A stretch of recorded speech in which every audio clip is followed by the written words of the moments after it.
Well, hi everyone. This is Michael Rochelle, the Chief Strategy Officer here at the Brandon Hall Group. I had the unique opportunity to catch up with the Docebo team. And as always, they have some really exciting, very innovative things to share with us all today. I can't believe I had the privilege of getting all five of you together at once, which is super exciting. And so let's kind of jump in, and talk about things. So what we really want to get at is you spend so much time understanding your audience, which is not just the people, the learning and development professionals, which are the linchpin to making this all happen, but you love understanding the learner experience and making sure that that comes through. And I can't wait to kind of get into that. And you have this new thing that you showed me not too long ago, which is this pyramid. And I just want to describe it to the audience for a second because I think it really nails it. And I think I mentioned this when we were talking earlier that you better tagline, TM, or register this thing I'm about to say because it's white hot. And that is learning is evolving. Technology should evolve with it. I mean, that's just an outstanding approach. And you've got these three pieces. So if I understand it right, the base of the pyramid really has to do with optimizing for admins. And I thought we could kind of start there and get everyone on board with what that means, and then we'll climb the pyramid as we go. Yeah, thank you. And thanks for having us, Michael. It's super fun to sit down with you and have this conversation. So, we are really excited about where we're going in 2024. And the pyramid you're describing is sort of the center of everything we're doing, from the way that we're marketing, the way we're positioning, the way we're doing product development. And that first level of the pyramid really is about the core LMS functionality, what LMSs were built to do, which was to administer learning programs and allow those L&D professionals to roll them out to their audiences. And so we are always going to care about that audience. We are passionate about making the admin experience as optimal and as easy as possible. And as the team can share, we're doing a lot of really exciting things with AI that's going to help make that admin experience just more and more turnkey so that they can spend their time being strategic and doing some of the more fun parts of their job. I'll let Jay maybe jump in and talk a little bit about what we're doing for admins in our roadmap this year. Yeah, thanks. Excited to be here and talk about this. This is some of my favorite stuff. So, around admins, if you make life easier for admins, they have more time to do great things and expand and grow the platform within their business. So, doing things like listening to our community, we're lucky to have a really active admin community and user community, and based on a lot of their feedback, being able to redo our configuration engine inside the platform, allowing admins to touch admin things easy. There's a lot of IT involvement in complex installations, moving that stuff out of the way so IT people can get to the right pieces they need. And neither role needs to learn how to be the other in order to make things happen fast. Revamping our whole navigation experience so that we're putting a lot of like functions together. So we're doing a complete redesign of our admin menu. And then, as Andrea mentioned, AI is a big thing, right? It's happening. There's a lot of fun ways that AI is happening in a chat kind of guided perspective. But when it comes to the governance and control over AI, that's very important for your admins at the core of the platform. And Docebo wants to be really prescriptive about how we enable our admins and businesses to have oversight of all the AI that's going on in their platform and the different pieces that touches for the different businesses. So having transparency and control and ownership over AI. And with that, we're launching our new AI control panel capabilities, which builds a foundation for that oversight. Jay sounds super excited about this. Jay, how many years did you admin in Learn LMS? Yeah, so I came from being a customer for about 10 years. I purchased Docebo and grew it through my old company until eventually now I'm behind the curtain here.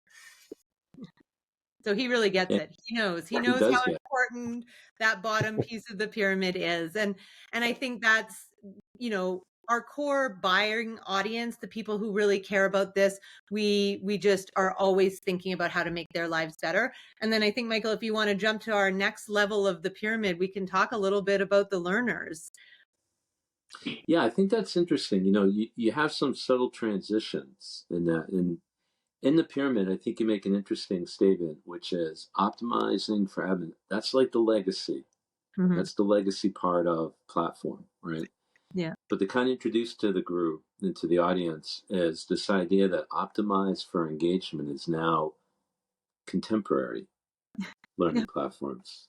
You know, this is where we begin to think about now in the future and future ready. So I want to kind of clue the audience in as to what you're after here, which is you truly feel, and we've seen this many times for briefing with you and talking with your team, that if you don't have highly engaged, highly motivated learners, we're never going to get to the top of the pyramid, which is what's coming next. And so maybe you can talk about how you've optimized for engagement. You know, learning has to be sold now, has to be marketed to people. People have to Absolutely. be attracted and brought it in. Tell me about how you do that. Well, and I think just even before we get into the how, the why is so important. People can spend hours and millions of dollars and all of this energy building a really great administered program. Like you can have the perfect LMS configuration and all of the tools and tricks you need to roll out learning. But if you're not making learning engaging for your audiences, no one's taking those courses. Nobody's gaining the value that they need from them. Nobody's interacting with their peers and cohorts in a way that's meaningful. And so it's really important. It's really at Docebo's core that we are creating an experience that allows learners to really love learning, to give them the content, the tools, the experience that they need to be successful in their learning paths, for their bosses to be successful in rolling out their learning strategies. And then ultimately, to your point, that brings that ladders up to a larger initiative. But I would love for the team to kind of speak to exactly, and I think Vince is a perfect person Yeah. to dive in here. Well, one of the things that I get to spend a lot of my time with is working on some of the AI functions that we're building out for this year and next year, and then like even in the years to come. Michael, to your point on like learner engagement, I think when we think about that at the table, there's obviously the old heuristic of like are folks intrinsically motivated and extrinsically motivated, and we have gamification and like ways to dangle a carrot. But one of the things I think that the AI functions that we're focusing on is really going to allow for is what we're starting to talk about is hyper personalization. Mm. I think if you think about adaptive learning, which is in a lot of ways the current standard for, centering learning around a learner, that's really about, through assessment, figuring out, is a learner facing material that's too challenging, and if they're really struggling, we can feed them content that's like kind of a better fit for it. I think the opportunity we have with AI is through Docebo, it's kind of like the center of your learning program. So there's a lot of information around your learner, where they are, their tenure, if you're connected to an HRIS and things like that.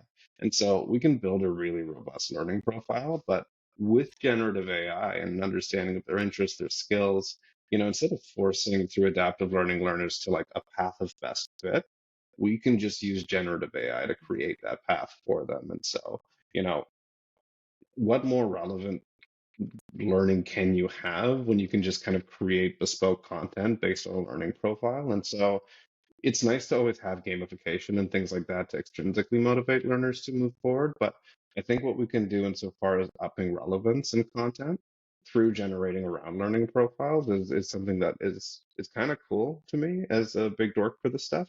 And I think it's something that our admins and our learners are both going to appreciate. Now, I just want to capture, you've said this a few times, and the audience is probably wondering if I'm ever going to just ask you about this. So we've made it through two levels of the pyramid, and you've talked about AI in several different contexts. What do you think the real value is of AI in a learning platform from the legacy to contemporary? I know we're going to go to the next level. Is it really just to make the engine run better? Is it to make the learner feel more contextualized, hyper personalized? Like, what's your opinion as a group is the most important aspect of AI, and what's driving your AI investments? Yeah, I'll jump first on this one. I think in some ways it depends on for who, right? If you're asking for the learners, in a lot of ways it will be the increasing personalization.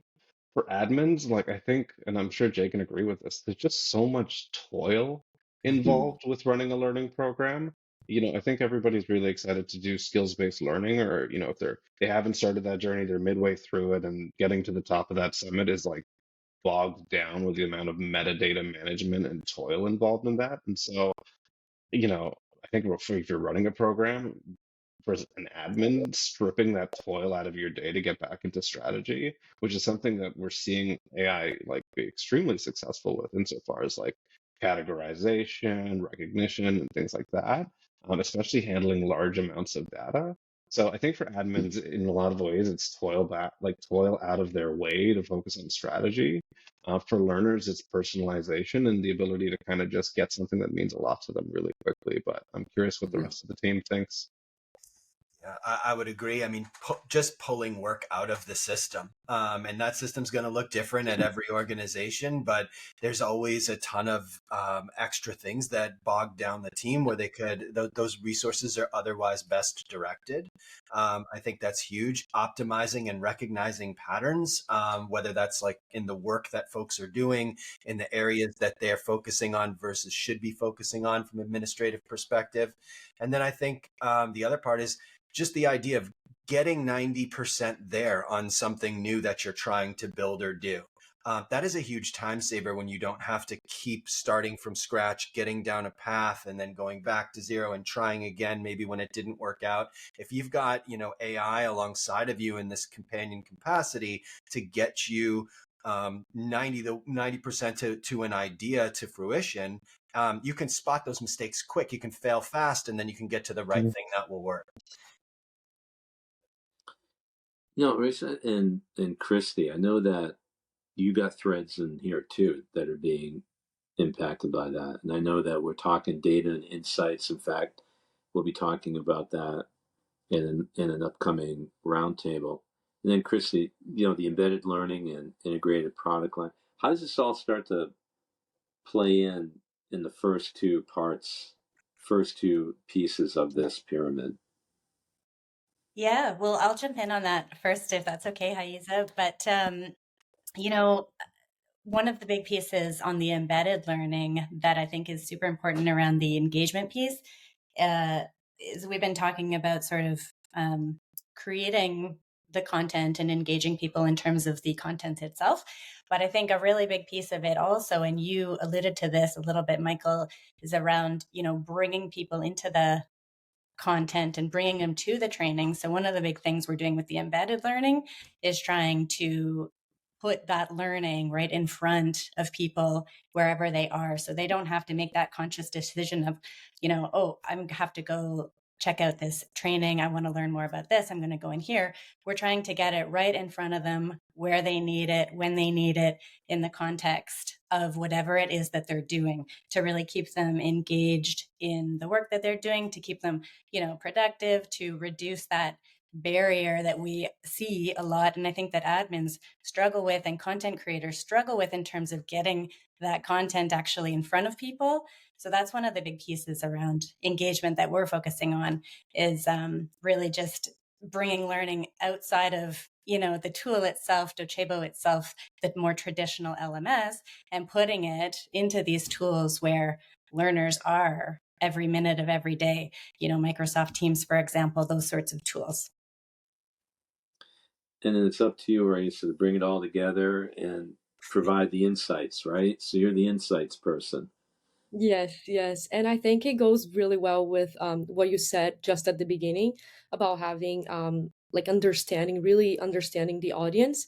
Because in terms of analytics and data, our vision is to provide a way for the customers to analyze their data no matter where they are in the data maturity journey. So whether they are just pulling like reports, or if they are ready to analyze that data, already ready for them. So not spending time on putting that together in a visual way, just going and easily understanding what the learning means, and where you are, but then also being able to correlate that data with other business data so you can better understand the impact that learning has on different areas of the business. So having really understanding the audience make helps us to make sure that we are addressing and helping the customers to get to that point, and also make sure that they evolve on this data maturity journey.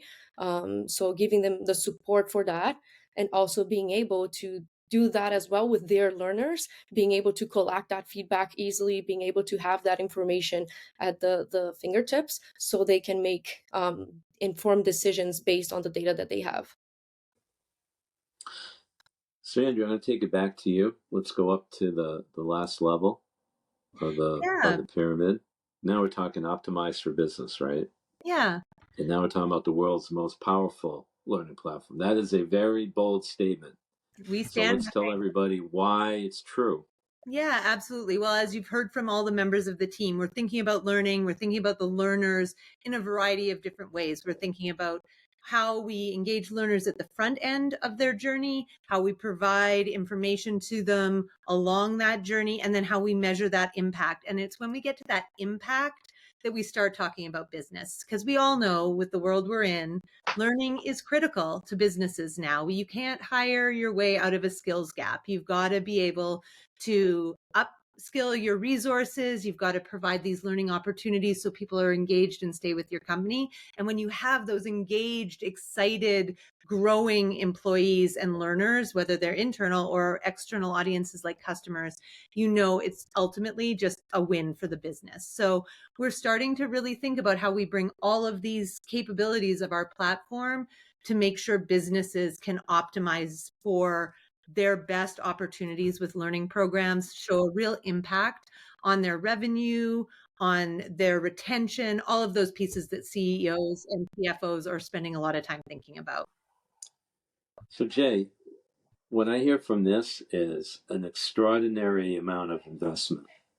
Yes. Time, resources from a dollar standpoint. How'd you figure this all out? Who'd you talk to? How'd you scrub all of this? How'd you pull this all together? Yeah, I mean, luckily we have a very active community, both inside and out, that's very in touch with customers with and what's going on.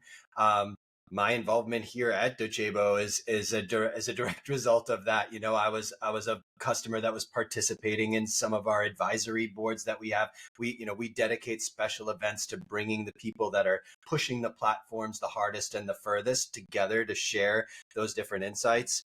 And then, in some cases like myself, pull them on the inside and then help with the product strategy in that way from that feedback. So, and I can definitely say that from the business side, being able to keep the platform in a position where it can be flexible. All businesses are different, facing different challenges at different times. So when you're running a strong L&D program through the platform and you're getting users trained, that's table stakes. It's what's happening. But to be able to go above and beyond that and say, oh, we're facing some headwinds in our normal business practices. Where can we seek alternative revenue streams?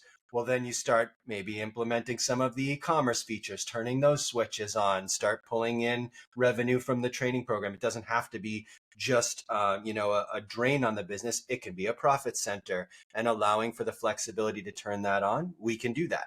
I've been involved in a few things where sometimes it's just a lead generation tool. You have the people that touch your products taking training in your platform. What more qualified leads do you need to sell them consumables for those products? So turning the LMS into a lead gen program as part of your marketing campaigns. There's so many different angles you can go to complement your business needs beyond just your typical training core. And I think we're really investing in all the different parts of the platform to make anything possible. And what I want to jump in and say there is, and Jay touched on it a little bit with like some of our advisory boards, we really just are so deeply committed to developing with our customers hand in hand. It is a partnership. We really believe that. We have advisory boards like most companies do, but we're really starting to commit. We've done it over the past sort of 18 months to these in-person workshops where we actually, it's a hardship to be part of our workshops, Michael. I'm not going to lie. You get flown to Italy. You spend time in our Italian office with our product team. You get all the food and drink that come along with being with an Italian team. But all joking aside, we have found some really impactful insights from our customers directly as they're sitting in rooms with our product team, listening to each other, whiteboarding, getting ideas up there. And that's really how we shape our development as we're moving this platform forward. Yeah, and I'll just jump in on that because I've been a part of these, and it's phenomenal to just, there's nothing like getting a group of people together in the same room, Mhm. or the people who are using these tools. We get to really understand the personas, but we literally stand there with them and map out the entire customer journey with them, like second by second, and it's just such a valuable way to really see that full journey and the different pain points that they have at the different parts along that journey. And it really did, the first one I attended anyway, it really just provided so much insight into it that yeah, they're just super valuable, and just such amazing insights come out of it directly from the customers that way. We're still doing it too. Like I was just on a call this morning with one of our lead user researchers, and there's a big project for 2025 we're looking at around like messy content management in an LMS, really like for these big multinational organizations. And like one of the things that just keeps coming up is like 99% of the time, if a customer tells you there's friction, there's friction. Like that's a good reason to stop, pause, and then start getting creative around how you solve that problem. And you can only do that through meeting with customers, kicking off these research groups. Jay mentioned our communities. We have such active product design groups that we host with our product managers. And it's really fantastic to see the engagement and the excitement that happens when you kind of pull the curtain back to these customers and we say, hey, like you are constantly identifying friction for us. Help us understand ways in which we can think about solving that problem. And then we just put our heads down and build. And What I love about that is, I mean, it's classic design thinking, right? Which is what you're just trying to understand a Gotta problem be. before you solve it. But it also keeps you, what I see and hear is it keeps you front and center on who is the ultimate customer, and that's the learner. I Yeah. mean, it's nice that we make the admin's job easier, make learning more scalable and flexible and adaptable and all these different superlatives we use. But the learners got to get it, because if they don't get it, performance doesn't change within an organization, and then we get nowhere. And you're constantly coming back to that, which is important. And I'm going to kind of riff on something else, which I really love too. Is you've got kind of this cycle thing that you go through, which is what you call this kind of support services partners approach to things.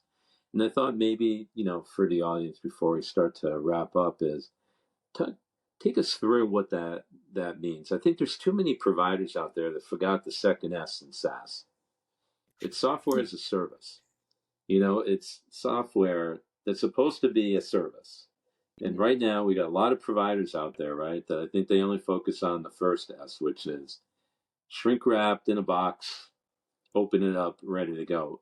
But you go out of your way to make sure that you talk about support and services. And I know there's a tremendous amount of investment there too, along with working with your partners. So talk to me about that.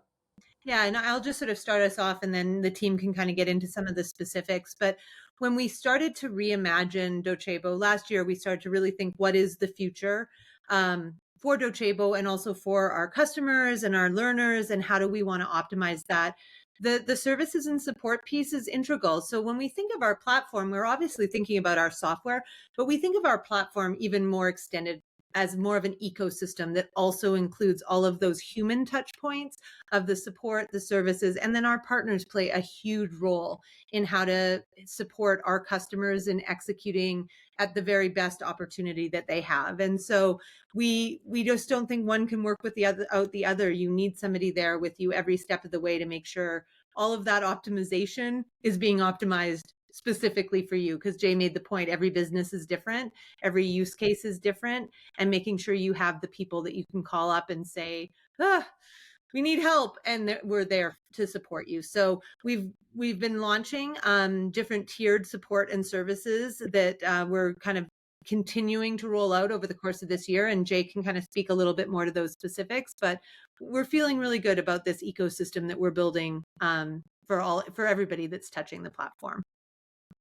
Yeah, I'd love to talk about that a little bit. As someone who purchased the premium support as a customer. I definitely have firsthand experience, but it goes to the root challenge of like your greatest strength being also your greatest weakness. Where if you have some tool that's so complex and robust that it can meet any business need, well, then it can kind of sometimes be overwhelming. And you're standing on a moving platform trying to hit a moving target these days as the different types of administrators and program owners and L&D professionals that are in charge of implementing platforms at companies these days, the skill sets are all over the map. They used to be like very highly technical instructional designers turned administrators turned leaders. And nowadays you can get somebody who was a school teacher for 15 years and now they're starting their new career as an LMS platform administrator. So those kind of people need a different kind of hand holding to make for a successful implementation and training program. And if you're in a highly complex enterprise organization, keeping track of all the different moving parts while you're doing that and making the right decisions requires people who know your instance. They know what you're going through. They know what your goals are. They're making sure you have goals beyond just implementing the tool and then helping you reach those. I think those are some of the most important elements that come along with those higher tiers of support. And like Jay's over here talking about, all of the folks moving into the L&D space, especially from K to 12, which is like my old stomping ground. But like if they stay in L&D long enough, they just might end up at Docebo like Jay did. Like we had our sales kickoff a week ago, part of why I'm out of my regular element and down here in Florida. But I got to spend time with their professional services team and like folks who I've worked with over, this new remote work life that we have. But like some really cool stuff I learned last week. Average tenure on that team is like 17 years in L&D, just because these are folks that have like built out learning programs at huge organizations and have meandered their way over to Docebo. Like we have so much experience on that team. Like I think they're launching something like 80 to 20 instances a week of like high complexity, and launching one is crazy. So I have just so much respect for that team and the tenure that they bring to the table, the expertise, and to Jay's point, like it's so easy to get focused on like short-term goal setting because there just feels like so much to do. But when you have that kind of experience on your side, the ability to think strategically about like a 3 and a 5 and a 10-year plan for your program, um, that was a part of the business that I didn't really know before last week. So I just wanted to call that out. Yeah, that's a great call. I was thinking the same thing. And I'll just Yeah. also add on the partner side, we have really been working hard, I think, especially in the last year or so, to bring partners kind of into the fold more and really treat them as an extension, of our organization, which they are. And we've, for the first time this year, partners attended our sales kickoff, for example, Yeah. and we're really bringing them into those conversations and building true partnerships with them. And yeah, it's been fun to see, because again, they are bringing that expertise that in their own regions or in their own specific industries or areas or services, and it all just builds up what we're able to provide for our customers. And so it's a piece that we've certainly invested in a lot, and are continuing to grow that area of the business for sure. And to Thank me, you. at the Oh, sorry. no, and I was just gonna add that like it's one of the most satisfying things is seeing the success of those customers, um, Mm-hmm. getting to know their goals, not the short-term goals, but the long-term goals, and then seeing their success, which is one of the reasons why I'm so excited for our event next week, because they're gonna share a great story, and I think that it's amazing to see how they are able to make decisions based on the data that they have, and make decisions that actually drive more revenue, and it has great impact in the organization. So seeing their success and how we supported them and how we got to help them get where they want, like there's nothing like it. It's amazing. I just want to call back to Christy. You like shouting out partners there. It was so great spending time with them at the event last week, sales kickoff, because one of the challenges we run into is like, we service so many different use cases across L&D, and we get so much feedback from customers around like what we can build and how we can help support them better. But at the same time, one of the themes of last week's kind of event with the team is, if you're focused on everything, you're focused on nothing. And at the end of the day, we do sometimes have to put our heads down and focus on a couple key strategic investments. AI is a big one, but through that partner network we have, they have different focuses, which then, like Christy said, become an extension of what Docebo can do. Because right now we've got to focus on these three big buckets of priorities because that's what we've decided is most important to us. But through that partner ecosystem, we get to have more focuses through their focus. And I think that then ultimately at the end of the day is service for our customers and for the folks looking to just solve big, messy problems in L&D. Well, we could talk all day. Team Docebo, impressive, built for business. I got to say the line one more time. I got to get it in there. Learning is evolving. Technology should evolve with it. I think anyone listening to this would certainly understand the level of passion, commitment, and determination you have in making that come true. I think you're in a great position with what you're trying to offer and what you're trying to accomplish. I'll leave everything here. What's important, I think, for our audience to realize is the future of learning can be daunting. It can be challenging, keep us all up at night. But there's teams out there, like this team, working very hard on your behalf to make it not so daunting. And that the level of innovation isn't something that's a moonshot. There's a bunch of people here that are practical, down to earth, working together collaboratively to try to make it happen for you. So I just want to thank everyone. I know how busy everybody is listening, and also the group that was on with me today. I wish you the very best of luck in the new year with all of this, and we should get together again soon and see how it's all going. Thank you so Thanks, much, Michael. Michael. It's been so great to talk to you. And yeah, always look forward to more conversations.